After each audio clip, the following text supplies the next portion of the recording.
Hi, I'm Robert Estrin at livingpianos.com with viewer questions that I'm going to answer for you personally right now. The first one is, what are the whole steps and half steps in the major scale? I mean, why is the half step between 3 and 4th notes, E and F, and not between 4th and 5th or 5th and 6th, Ricardo?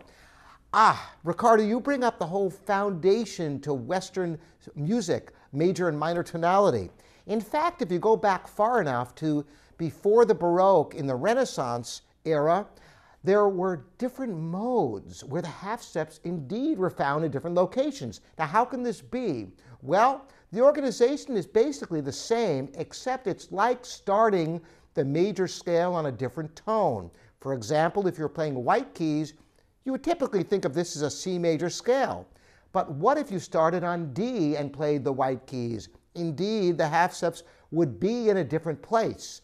Now, why is it that it ended up with a half step between 3 and 4 and 7 and 8? And the parallel, or I should say the relative minor? Well, the reason of tonality and the strength of tonality has to do with the raised 7th, which makes a very compelling tone that you need to resolve.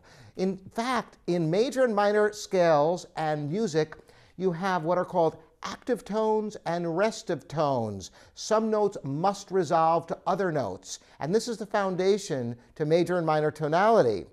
If you go back far enough, the music kind of meandered more. There wasn't the strength of some notes needing to resolve, and that is the reason why Western music is built upon the major and minor scales. Good question. I will go into more depth in this in a series I'm putting together, a theory series that you should keep in touch with me on. Make sure you're registered for my newsletter if you aren't already.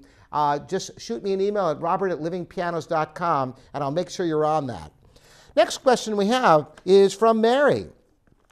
Mary says, I have a 7-foot Steinway piano.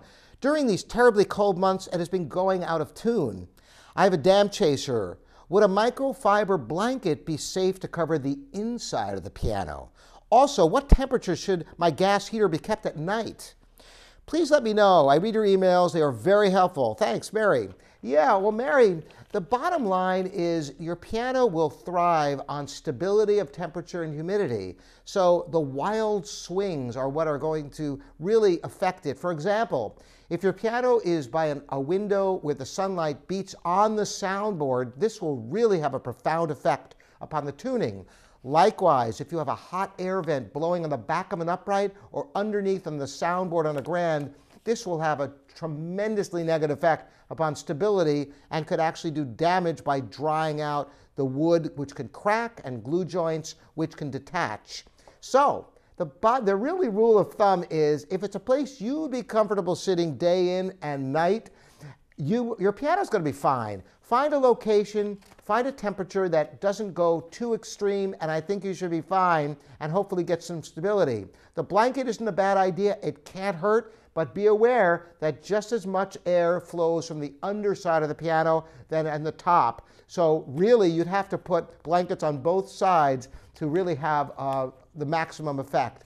Thanks for your question, both of you, and join me next time here at livingpianos.com. I am Robert Estrin.